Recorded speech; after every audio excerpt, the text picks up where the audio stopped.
Delta Green is a standalone RPG by Arc Dream Publishing.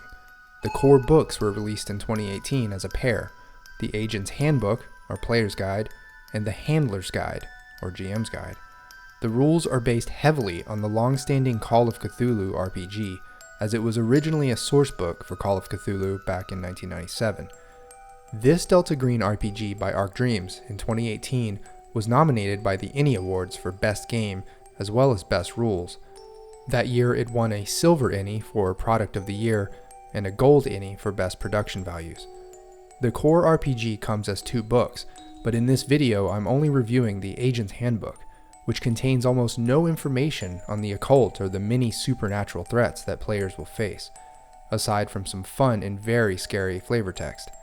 This omission is meant to maximize the impact of the horrors when players eventually do encounter them in a game. Just as a quick note, the themes of insanity and torment in this game are very heavy. Not everyone will find mental illness to be a fun space to roleplay in. That being said, here's what Delta Green is all about. The premise of this game is that you are a government employee, recruited by an ultra-secret governmental entity charged with investigating and neutralizing supernatural threats of a Lovecraftian nature.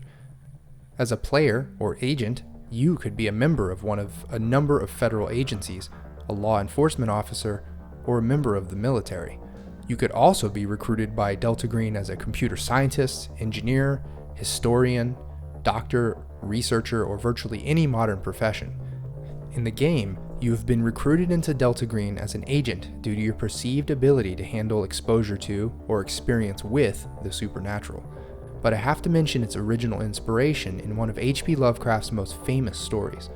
In the first 3 paragraphs of The Shadow over Innsmouth, there is a description of the US federal government swooping into an infested town and not only obliterating a major monster, but quarantining its population and systematically silencing witnesses.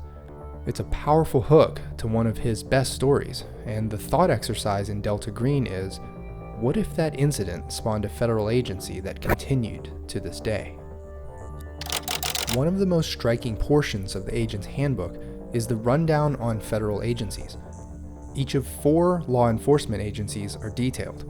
You have the FBI, with its enormous budget, generally good reputation, and wide field of operations. Professions include the following, with the HRT or SWAT unit given particularly detailed stats to start with. Then there's the DEA, with their rougher reputation and guns-blazing culture. These are the suggested professions within that agency. Then there's ICE, with its own foibles and suggested professions. And the U.S. Marshal Service, a small but respected and important cadre of federal officers. The book briefly details many aspects of each of these agencies, as well as the CIA, which realistically would have contact with your agent in one way or another, if not be the agency which you directly work for, and the State Department, the CDC, and the EPA, which actually has a small contingent of gun-toting enforcement officers with powers of arrest called the CID. The book also covers the Army, Air Force, Navy, Marine Corps, and Special Operations Command, or SOCOM, in satisfying detail, giving an overview of their command structure and how they fit into the executive branch, as well as the scope of their mission and purpose. A Delta Green agent is created with the following steps. 1. Determine core statistics.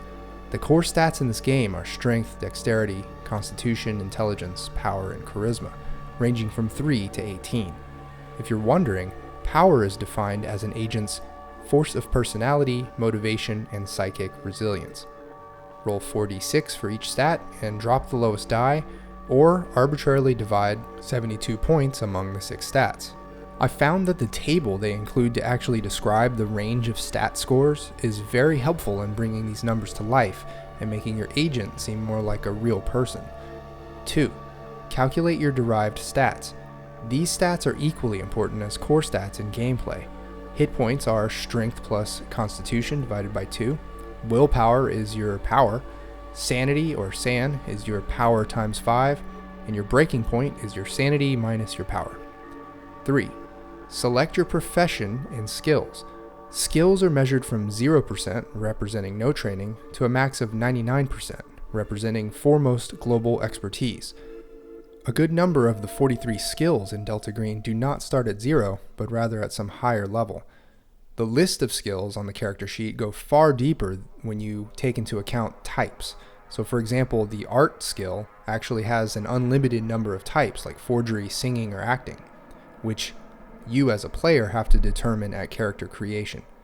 Professions in this book each have a list of bumped up skill ratings in the form of core skills and bonus skills. Each also has a starting number of bonds. It's actually at this step where the game inserts you into the modern world. By choosing a profession here, you are walking into a relatively realistic persona whose entire existence is to be tormented and possibly shattered. How you get tested is largely unknown to you. Whether you choose to be a young firefighter or a grizzled data analyst or a high-ranking Air Force officer, that becomes the life experience you bring to this altar, and your skill ratings are your best defense against what's to come. 4. Define your bonds. You start with one or several bonds. This is a list of family, friends, coworkers, or even groups that all start with your charisma value. As the game progresses, these bonds deteriorate or sometimes get better. When a bond hits 0, you cross it out, but do not erase it. Its loss is a part of your agent forever. To have it again requires building it from scratch on a new line. 5. Final details. Name, details on appearance, education, hobbies, obsessions, and motivations. At this step, you can jumpstart your agent's Delta Green experience by tacking on things like a history of extreme violence or former imprisonment or the like. These will add points to one skill or another, but also penalize you with something like a decrease to your starting sanity or to a core stat. Delta Green uses a roll under D100 paradigm. When there is a challenge or test to the agent, it is usually either testing one of their skills or one of their core stats times 5. So, for example, if your FBI agent character is attempting to create a forged passport, he would look up his art forgery skill, which is, say, 40, and roll a D100. He needs to get at or under a 40. The GM or handler in this game may skip a roll if a test is too easy, or can adjust the difficulty of a roll if the circumstances demand it. If the player rolls success with a double number, this is a so-called critical success, and doubles whatever successful effect you would have had. In combat, this means double damage, or for example, if you were in a hurry, this would mean the task takes half as long. Likewise, if you blow the roll and the dice happen to have matching numbers, you've achieved a fumble. This means things go especially bad for you. The book suggests some pretty harsh manifestations of a fumble. Precious willpower points are lost when your agent skips a night of sleep or faces a stressful situation. Loss of willpower is mostly at the handler's discretion, and once it dips down to 2, agents suffer a 20% penalty to all tests. At 0, the agent is incapacitated. Breaking point is a fixed number. When the agent's sanity score sinks down to their breaking point, a long-term mental disorder is gained. A high sanity score in Delta Green is represented by an agent's insight, self-awareness, and life-affirming view of reality. As that score deteriorates, they are overwhelmed by the, quote, deadly truth of the universe. At 0 sanity, your agent is pretty much out of the game. When testing an agent's sanity, you roll a D100 against the agent's current sanity score. Lower threats to sanity have a minimum of 0 if you succeed a test and a die roll determining how much you lose if you fail that test. But some sanity tests actually have either a die roll or a fixed amount of loss even if you succeed the test. The book lists 3 major sources of sanity tests: violence, helplessness, and the unnatural. In reading through the table, you can immediately tell that virtually any kind of disruptive encounter or occurrence poses a risk to an agent's sanity.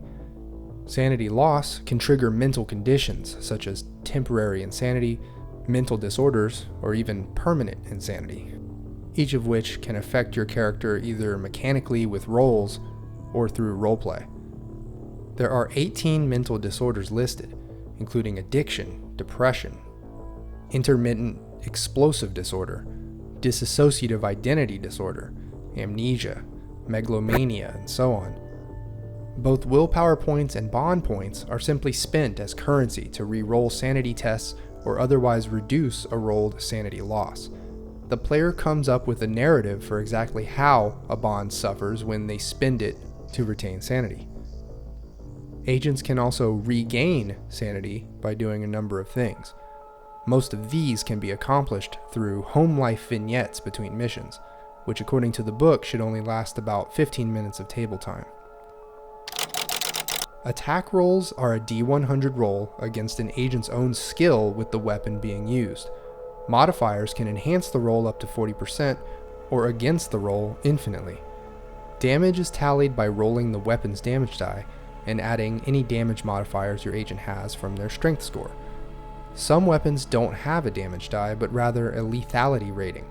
For example, shoot a rocket-propelled grenade, which has a lethality of 30%. If it misses, it misses, but if it hits, you roll a D100 against that 30%. If you meet or beat that 30, it's an instant kill against a human target. If you fail that lethality roll, you add both dice and deliver that much damage. If the original attack roll is a double number or critical success, you double that lethality rating and do double damage even if you don't win that lethality roll. Combatants also have specific options like aim, calling shots, disarming, dodge, and pin, as well as moving, and there are also rules for fire suppression and various defense statuses during combat. The book lists the following themes as fundamental to a game of Delta Green, but what it leaves out is paperwork and red tape. One aspect of this book I found unique was the amount of bureaucratic red tape it tries to simulate.